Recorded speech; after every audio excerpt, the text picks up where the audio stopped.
नमस्कार दोस्तों, आप सभी का स्वागत है हमारे चैनल पर।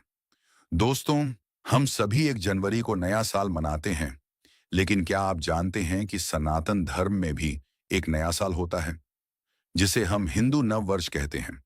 और सबसे खास बात यह है कि यह नया साल प्रकृति के साथ शुरू होता है, जब धरती पर नई ऊर्जा आती है। लेकिन सवाल है, हिंदू नव वर्ष कब है? ये क्यों मनाया जाता है? इस दिन क्या करना चाहिए? आज की इस वीडियो में हम आपको बताएंगे हिंदू नव वर्ष की तिथि, महत्व, इतिहास और पूजा की सही विधि। तो वीडियो को अंत तक जरूर देखिए।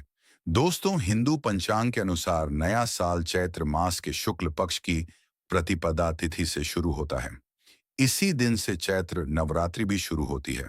2026 में हिंदू नव वर्ष की तिथि है 19 मार्च 2026। इस दिन को भारत के अलग अलग हिस्सों में अलग नामों से मनाया जाता है। जैसे महाराष्ट्र में गुड़ी पड़वा, दक्षिण भारत में उगादि और कश्मीर में नवरेह। लेकिन इन सभी का मतलब एक ही है, हिंदू नव वर्ष का आरंभ। शास्त्रों के अनुसार इस दिन का महत्व बहुत ही विशेष माना गया है। मान्यता है कि इसी दिन भगवान ब्रह्मा ने सृष्टि की रचना शुरू की थी। इसीलिए इस दिन को सृष्टि का पहला दिन भी कहा जाता है। इतना ही नहीं, कई धार्मिक ग्रंथों में बताया गया है कि इसी दिन से समय, ग्रह, नक्षत्र और तिथियों की गणना शुरू हुई। इसीलिए हिंदू नव वर्ष सिर्फ एक त्योहार नहीं, बल्कि नए युग की शुरुआत माना जाता है। दोस्तों, हिंदू नव वर्ष का संबंध सीधे प्रकृति और आध्यात्मिक ऊर्जा से जुड़ा हुआ है। इस समय पेड़ों में नए पत्ते आते हैं, खेतों में नई फसल तैयार होती है, मौसम बदलता है, यानी पूरी प्रकृति एक नई शुरुआत करती है। इसीलिए सनातन धर्म में नए साल की शुरुआत प्रकृति के साथ की जाती है। धार्मिक मान्यता है कि जो व्यक्ति इस दिन सच्चे मन से पूजा करता है, उसके जीवन में सुख, समृद्धि, धन और सफलता आने लगती है। अब बात करते हैं कि हिंदू नव वर्ष के दिन हमें क्या करना चाहिए। सबसे पहले सुबह जल्दी उठें, फिर स्नान करके घर के मंदिर में दीपक जलाएं।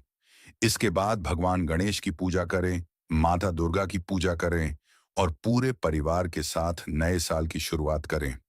इस दिन घर के मुख्य द्वार पर आम के पत्तों का तोरण लगाना भी शुभ माना जाता है। और अगर आप चाहें तो घर में कलश स्थापना भी कर सकते हैं। दोस्तों, अगर आप चाहते हैं कि पूरा साल सुख और समृद्धि से भरा रहे, तो इस दिन कुछ खास उपाय जरूर करें। घर में दीपक जलाएं, भगवान को गुड़ और फल का भोग लगाएं, गरीब लोगों को दान करें। कहा जाता है कि जो व्यक्ति इस दिन दान करता है, उसके घर में मां लक्ष्मी की कृपा बनी रहती है। भारत के अलग अलग राज्यों में हिंदू नववर्ष अलग अलग तरीकों से मनाया जाता है। महाराष्ट्र में लोग घर के बाहर गुड़ी लगाते हैं। दक्षिण भारत में विशेष पकवान बनाए जाते हैं और कई जगह मंदिरों में विशेष पूजा और भजन होते हैं। तो दोस्तों, अब आप समझ ही गए होंगे कि हिंदू नव वर्ष का महत्व कितना बड़ा है। यह सिर्फ एक नया साल नहीं, बल्कि नई ऊर्जा और नई शुरुआत का प्रतीक है। अगर आप भी चाहते हैं कि आपका नया साल सुख और समृद्धि से भरा रहे, तो इस दिन पूजा जरूर करें। अगर वीडियो पसंद आए तो लाइक करें, शेयर करें और हमारे चैनल को सब्सक्राइब जरूर करें। धन्यवाद। जय श्री राम।